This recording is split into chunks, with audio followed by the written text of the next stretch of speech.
Bismillahirrahmanirrahim. Donc nous allons parler du sommeil normal.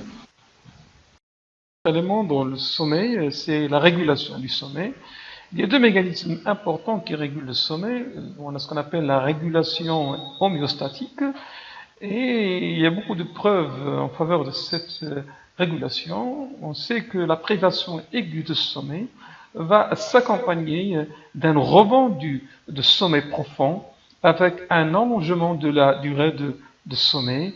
Et on remarque ici l'analyse spectrale du sommeil après une nuit de privation. Donc on voit ce qu'on appelle ici le SWA, c'est les ondes de lente. On voit bien que dans la nuit de récupération, il y a un rebond des ondes lentes au début du sommeil, puis ça va s'atténuer progressivement après la nuit de privation. Et donc, cette dette de sommeil qui va s'installer après une privation de sommeil aigu va être responsable d'une augmentation de la somnolence.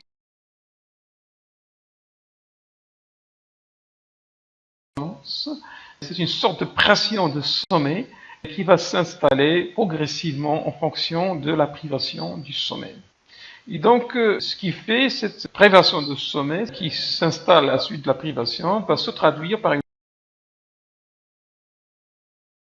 augmentation de la quantité de sommeil lent profond lors de la nuit de récupération. C'est ce qu'on a vu tout à l'heure, la quantité d'onde delta qui va s'exprimer dans la nuit qui suit la nuit de privation, avec en même temps une augmentation de la durée de sommeil durant cette nuit de récupération.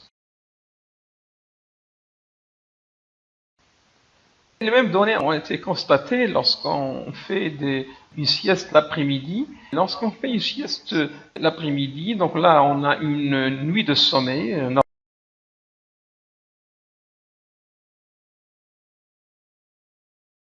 normale. Vous voyez que dans une nuit de sommeil, les ondes delta diminuent progressivement au fur et à mesure qu'on avance dans le sommeil. Et ici, on a fait une sieste.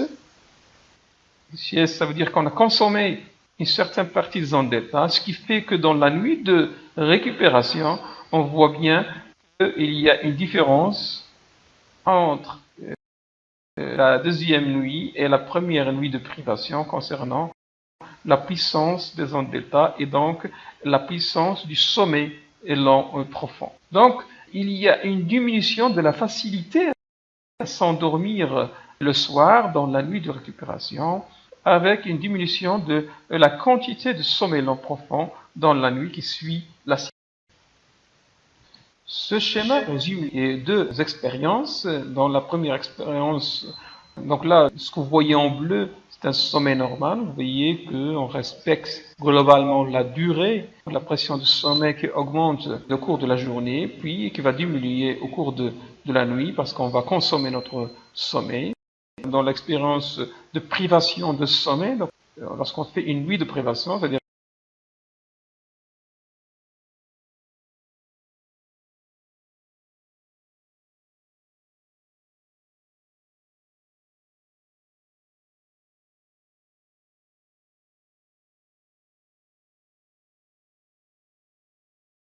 on enlève ça, on va constater un rebond de la pression de sommeil et avec un rebond aussi du sommeil lent dans la troisième nuit. Dans la deuxième expérience, lorsqu'on a fait une sieste, on constate que la pression de sommeil a diminué ici, donc au cours de la nuit et qui suit la sieste. Mais cette pression, on la récupère après. Et donc, ce modèle de régulation homéostatique, il exprime l'évolution au cours du temps de la pression du sommeil. Donc, pression du sommeil veut dire facilité à s'endormir. C'est comme si on a un réservoir qu'on remplit de sommeil au cours de la journée. Et donc, ce réservoir va se remplir progressivement et on va le vider progressivement au cours de la nuit.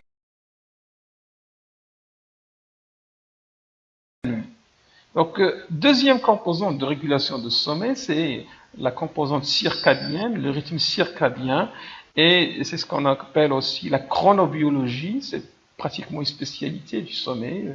Et donc, il existe des rythmes circadiens indépendants des stimuli environnementaux, et ceci a été clairement démontré.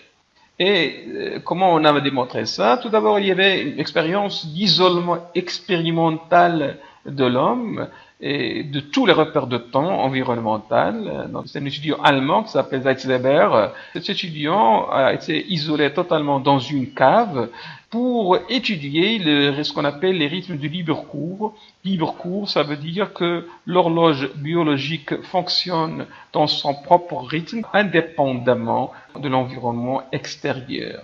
Et on a constaté qu'il y a un rythme particulier qui va s'installer, un rythme qui est dû à l'horloge biologique de sommeil, et ce rythme-là qui est différent de 24 heures, ce qui fait qu'il y a un décollage progressif de l'heure d'endormissement et de l'heure de réveil au fur et à mesure que progresse l'expérience. Et donc, on a démontré qu'il existe des rythmes indépendants de l'environnement au niveau de notre organisme, ce qui veut dire que notre corps humain a une horloge biologique interne qui fonctionne dans son propre rythme.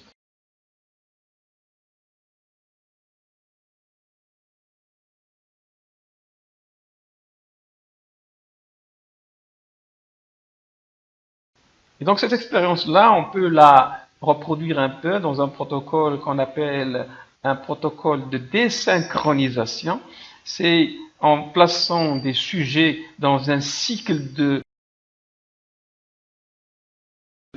sommeil différent de 24 heures. On va leur demander d'adopter un rythme de libre cours et on a constaté que l'horloge biologique en réalité fonctionne avec pas 24, un cycle de 24 heures, mais plutôt un cycle qui est plus long que 24 heures, ce qui fait, vous remarquez ici, que au fur et à mesure, après quelques jours d'isolement de libre cours dans ce protocole, on voit que les heures d'endormissement commencent à reculer parce que la durée du cycle de l'horloge biologique dépasse 24 heures.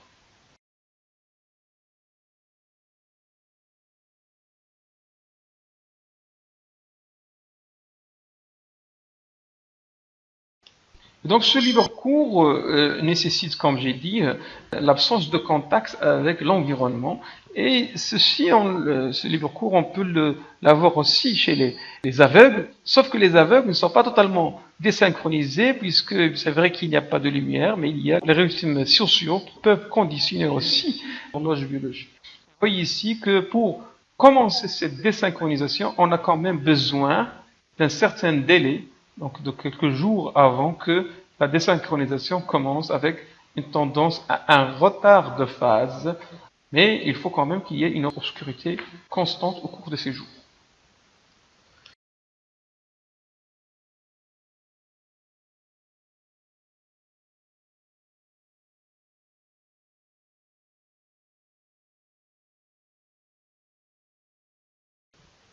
Quelles sont les propriétés fondamentales de ces rythmes biologiques dus à l'horloge biologique? En l'absence d'informations qui indiquent la durée et l'heure du jour, ça peut être dû à la lumière, ça peut être dû à un contexte social, et l'absence de cette information, les rythmes persistent, mais ils n'ont plus une période de 24 heures. Donc il existe des horloges biologiques internes qui sont entraînées pour se synchroniser avec l'environnement par le cycle lumière-obscurité ou bien d'autres synchroniseurs. Donc les effets des synchroniseurs sur l'horloge biologique dépendent de leur exposition à ces synchroniseurs et il y a une courbe de réponse de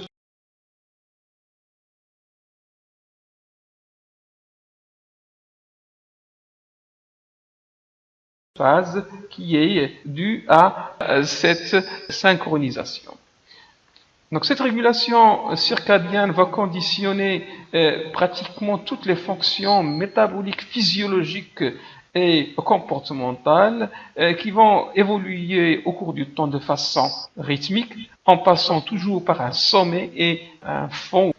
On différencie plusieurs rythmes biologiques. Donc le rythme habituel qui est commun, c'est le rythme circadien dans lequel le cycle de rythmicité dure 24 heures, mais on a d'autres rythmes biologiques tels que le rythme ultradien qui est inférieur à 24 heures et le rythme infradien qui est supérieur à 24 heures.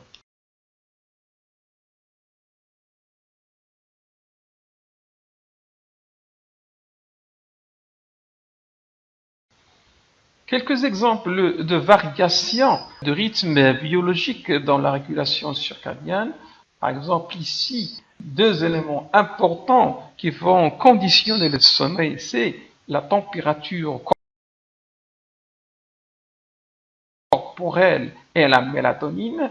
Donc là, c'est la première courbe de température et son évolution dans le nictémère. Et on remarque ici que au cours de la journée, la température augmente progressivement pour atteindre un pic, puis il aura tendance à chuter pour être favorable à un endormissement au cours du début de la nuit. En même temps, les taux de mélatonine vont varier dans le sang et on constate qu'au cours de la journée, le taux de mélatonine va baisser et tant qu'il y a de la lumière, ce taux va continuer à baisser, donc jusqu'à se stabiliser bien sûr à un rythme minimal au cours de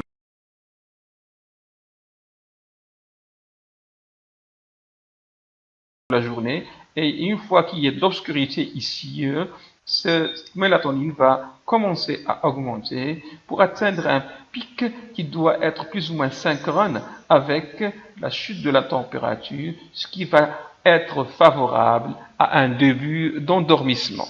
Et donc, deux éléments importants qui sont le reflet du système circadien, c'est la température et le taux sanguin de mélatonine. Et donc, l'horloge biologique a une certaine inertie plus ou moins grande pour s'adapter à un nouvel environnement. Et donc, un changement brutal de l'environnement va désynchroniser cette horloge biologique et il va avoir une répercussion sur les différents rythmes biologiques de l'organisme.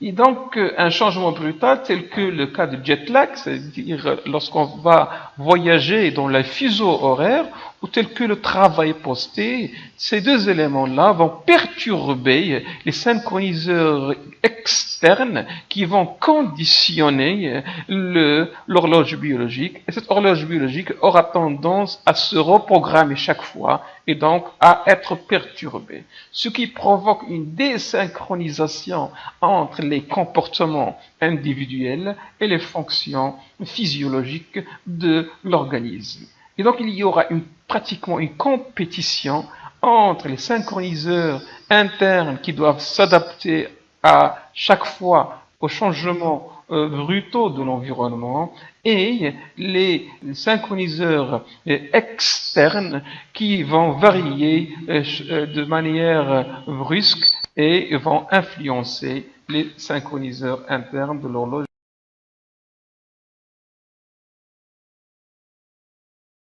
biologique.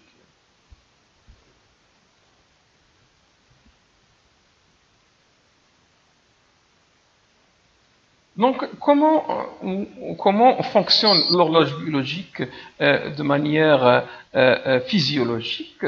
Donc, cette horloge biologique, comme j'ai dit, dépend elle est influencée par l'obscurité et la variation obscurité-lumière, donc le cycle jour-nuit. Et ce cycle jour-nuit va influencer un rythme important et une molécule, la variation importante d'une molécule qui s'appelle la mélatonine. Donc cette mélatonine est sécrétée par la glande pinéale qu'on appelle aussi l'épiphyse. Et donc, tant qu'il y a de la lumière va stimuler certaines cellules au niveau de la rétine avec un circuit rétino-thalamique, rétino-hypothalamique, et ce circuit va stimuler les noyaux suprachiasmatiques. Et ces noyaux suprachiasmatiques qui existent à ce niveau-là, une fois qu'ils sont stimulés par ce réseau rétino-hypothalamique, vont inhiber les ganglions cervicaux qui stimulent la sécrétion rythmique de la mélatonine. Cette mélatonine va à son tour influencer le fonctionnement de l'horloge biologique. Donc un schéma plus détaillé et plus récent concernant le mécanisme de l'horloge biologique. Donc là, vous avez dark, donc c'est l'obscurité, vous avez la lumière. Donc la lumière va inhiber la production de la mélatonine via le rétine et les circuits rétino-hypothalamiques. Donc vous voyez ici le circuit rétino-hypothalamique et comme j'ai dit tout à l'heure, donc vous avez ici le noyau suprachiasmatique qui va être stimulé par ce circuit-là. Donc ce noyau-là contient deux types de récepteurs mélatoninergiques, 1 et 2, et un autre récepteur un récepteur de la sérotonine. Donc ces trois types de récepteurs vont fonctionner de manière différente. Donc une fois que le noyau suprachiasmatique stimulé, il va, comme j'ai dit, inhiber les ganglions cervicaux, ces ganglions cervicaux qui stimulent la sécrétion de la mélatonine par la glande pinéale. Et donc, au cours de la journée, cette glande pinéale va être inhibée puisqu'elle ne va plus être stimulée par ces ganglions cervicaux. Et au cours de la nuit, cette levée de l'inhibition des ganglions cervicaux va stimuler les glandes pinéales qui vont agir à leur tour sur les noyaux suprachiasmatiques. Et ils vont agir au niveau de ces récepteurs mélatoninergiques type 1 et type 2. Quel est le rôle de ces récepteurs? On va le voir par la suite. Et donc, en résumé ici, on reprend. Donc, les noyaux suprachiasmatiques de l'hypothalamus au-dessus de l'hypothalamus sont les sites de l'horloge biologique. Et ces noyaux vont recevoir l'information photique du tractus rétino-hypothalamique et à travers une projection polysynaptique, l'horloge biologique inhibe l'activité des ganglions cervicaux supérieurs qui stimulent la glande pinéale via la noradrénaline. Donc ce mécanisme permet à la lumière, comme j'ai dit, d'inhiber la production et la libération de la mélatonine par la glande pinéale et par la suite la sécrétion est renforcée lors de l'obscurité. Donc, comme j'ai dit, la mélatonine active le noyau suprachiasmatique via deux récepteurs, type 1 et type 2.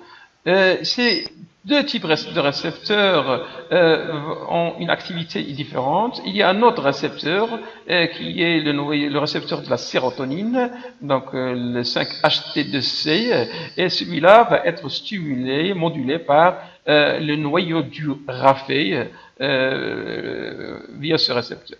Donc, les comportements et les activités quotidiennes donc, vont influencer aussi l'activité du noyau suprachiasmatique. Et vous voyez ici dans le schéma, ici, on a mis tout ce qui est activité d'alimentation, de travail, tout ça va conditionner le rythme biologique de l'horloge biologique.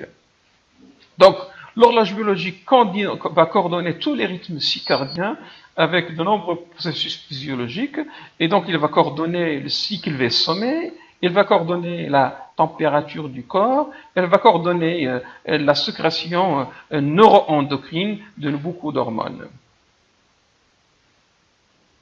Et donc, elle va recevoir aussi beaucoup de signaux. Donc là, vous voyez ici que les tissus périphériques vont envoyer différents signaux vers les noyaux suprachiasmatiques. Donc ces signaux vont être captés par l'horloge pour se conditionner au rythme biologique de l'organisme. Et donc, il y a des signaux qui vont venir de l'activité musculaire, de l'activité cardiaque, de l'activité neuro-hormonale, et en même temps, l'horloge biologique va ordonner une certaine activité hormonale au niveau de différentes structures de l'organisme.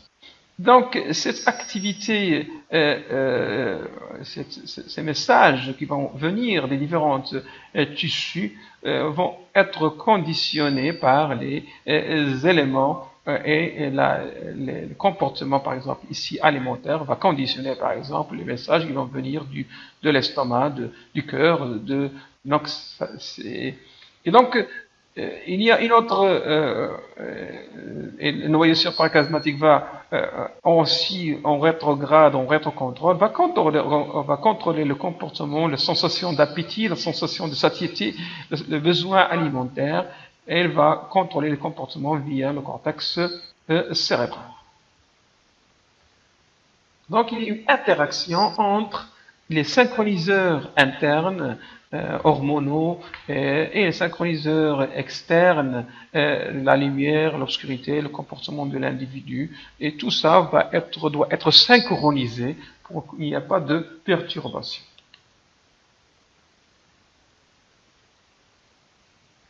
Donc, revenons à la mélatonine. Comme j'ai dit, la sécrétion de la mélatonine se localise la nuit avec un maximum vers 3 heures du matin. Le début de sécrétion coïncide avec le début de la période d'obscurité et la fin de la sécrétion coïncide avec le début de la période de lumière. Et en condition d'obscurité constante, la sécrétion de la mélatonine va persister à un niveau minimal. Et donc, généralement, l'intensité de lumière qui va bloquer la sécrétion de la mélatonine doit être supérieure à 2500 lux, et l'introduction de la lumière en période nocturne va diminuer la sécrétion de plus de 70%, ce qui explique les difficultés d'endormissement et difficultés et le besoin qui devient moindre à dormir lorsque on allume la lumière le soir. La lumière n'a pas le même effet en fonction de l'heure d'administration. Donc le soir, elle va retarder le début de la sécrétion, et si on la donne le matin, bien sûr, elle va avancer le début de sécrétion. C'est pourquoi, et ça, c'est le mécanisme de ce qu'on appelle la luminothérapie. Donc les gens qui ont des problèmes à se réveiller le matin, on peut utiliser la luminothérapie pour faciliter le réveil.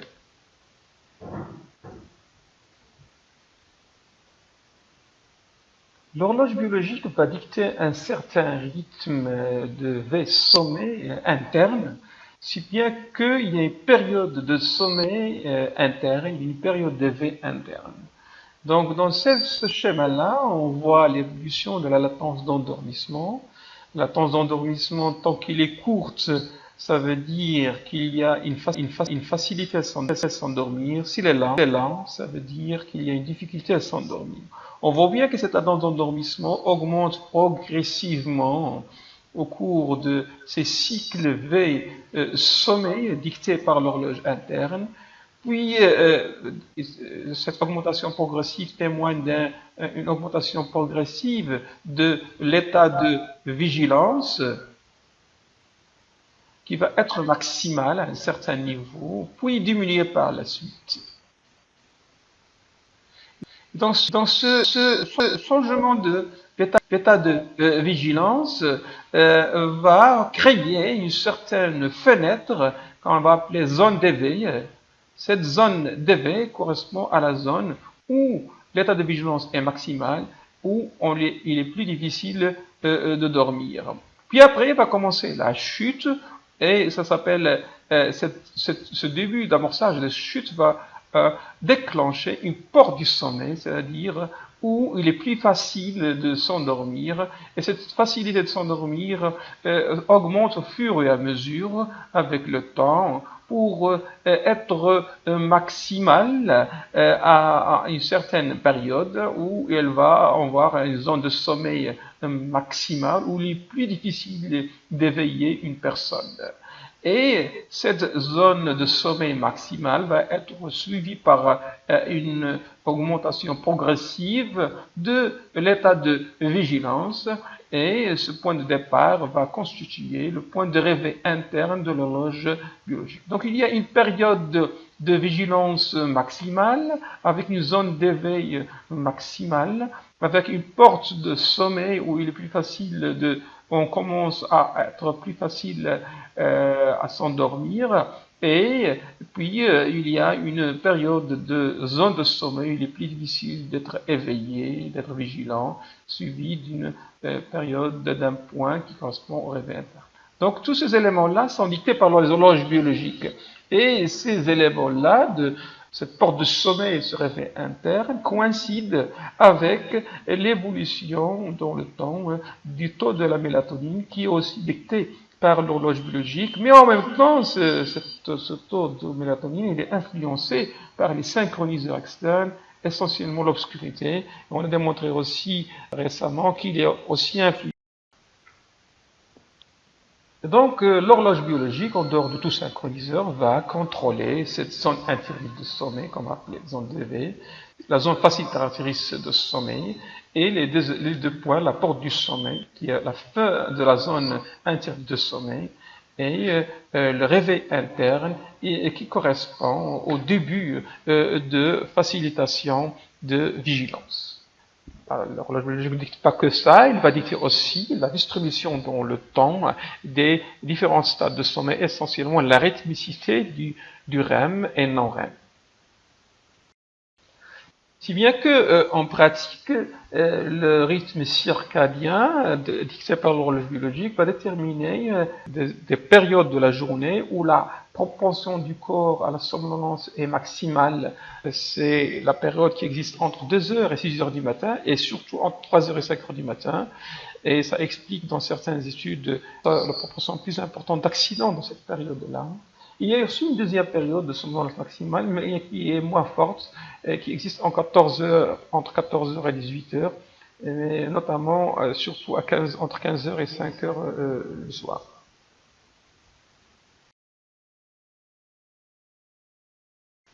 Et donc, cette horloge biologique et son contrôle du sommeil semble dépendant de facteurs génétiques, puisqu'on a identifié un total de 8 ou 9 gènes avec des produits de protéines qui sont identifiés au sein du système de l'horloge circadienne chez les mammifères en 2011. Si bien que dans le syndrome d'avance de phase, on implique la mutation du gène PER2, et dans le syndrome de retard de phase, on implique un polymorphisme du gène PER2.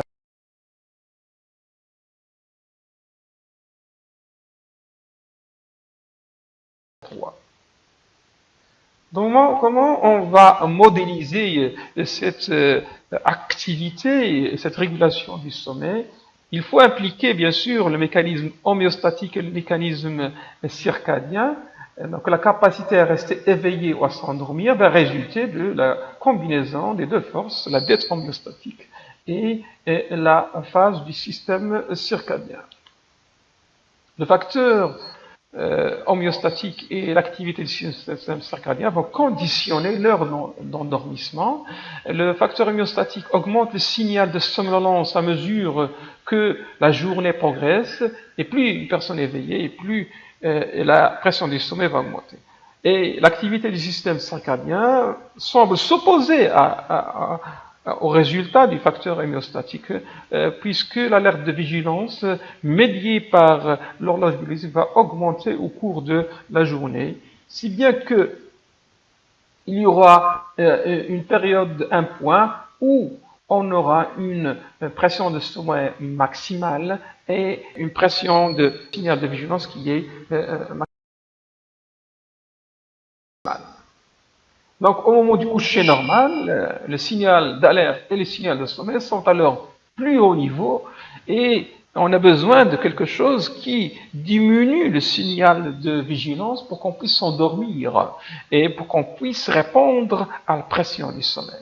Et c'est le rôle de la sécrétion de mélatonine qui est modulée par la lumière, et donc il faut qu'il y ait un synchroniseur externe qui intervienne, qui est la lumière, pour augmenter la concentration de la mélatonine.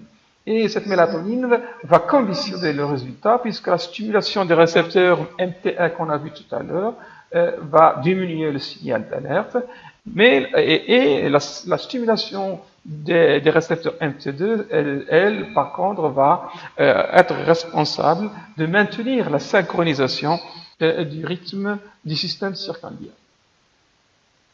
Donc l'endormissement va être initié au niveau, une fois que le signal d'endormissement est déclenché par l'horloge biologique, le mécanisme homéostatique pourra fonctionner facilement. Ce mécanisme homéostatique dépend d'une molécule importante qui est l'adénosine. Cette adénosine accumulée au cours de la veille prolongée va inhiber les neurones d'éveil monoaminergiques et les neurones à hypocrétine qui existent au niveau du noyau, au niveau de l'hypothalamus, et cette inhibition progressive des noyaux d'éveil va s'accompagner aussi d'une inhibition des neurones monoaminergiques REM-off, provoquant la désinhibition des neurones REM-on cholinergiques, et ce qui va amorcer le sommeil paradoxal. Donc il y a une cascade simultanée d'inhibition du système d'éveil transcérébral due à une diminution des stimuli environnementaux afférents qui va aboutir à un blocage au niveau thalamique des signaux d'éveil dirigés.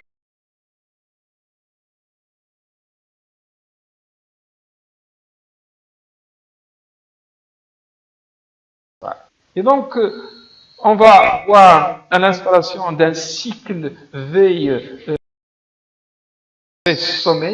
puis d'un cycle sommeil-lent-sommeil paradoxal, sommeil-lent dépendant de la stimulation du noyau ventrolatéral préoptique, et sommeil paradoxal dépendant de l'inhibition des neurones REM-off et stimulation des neurones REM-on qui stimulent le sommeil paradoxal. Et donc, après une certaine période déterminée par les neurones régulatrices du cycle sommeil-éveil du noyau suprachiasmatique, la facilitation sera suivie par l'inhibition, et ainsi le cycle va recommencer, le cycle sommeil-lent, sommeil paradoxal au cours de la nuit, et qui va finir par la suite par l'éveil de la personne. Va aboutir bien sûr à l'architecture du sommeil qu'on connaît. Quelles sont les implications de cette régulation? L'implication la plus importante, c'est ce problème de somnolence. La somnolence physiologique dépend de la facteur homéostatique et du facteur circadien. Après une longue période d'éveil, il y a une tendance croissante à dormir, et la dette de sommeil, c'est la dette qu'il faut rembourser. Ce n'est pas un nombre exact d'heures de sommeil comme on le croyait, mais plutôt une quantité suffisante de sommeil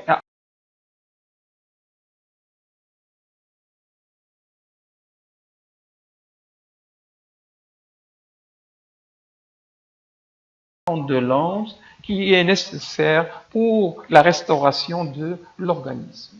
Et donc, lorsqu'on va dormir ou rester éveillé dans la mauvaise période du cycle circadien, cela va conduire à des troubles de la vigilance, et cela, on va le noter surtout dans certains troubles du rythme circadien, en particulier le travail posté, qui est incompatible avec le fonctionnement de l'horloge biologique, les voyages intercontinentaux et ce qui vont avec franchissement de plusieurs fuseaux horaires, c'est ce qu'on appelle le jet lag syndrome. L'autre implication, c'est le fait d'introduire, d'amplifier les synchronisateurs au mauvais moment circadien va conduire à des troubles du sommeil. Et ces synchronisateurs, c'est essentiellement tout ce qui concerne les synchronisateurs liés à la lumière. Et là, c'est ce qu'on constate chez, par exemple, chez les adolescents, le syndrome de retard de phase, qui est plutôt lié à l'introduction des tablettes, des téléphones, tout ce qui contient de la lumière.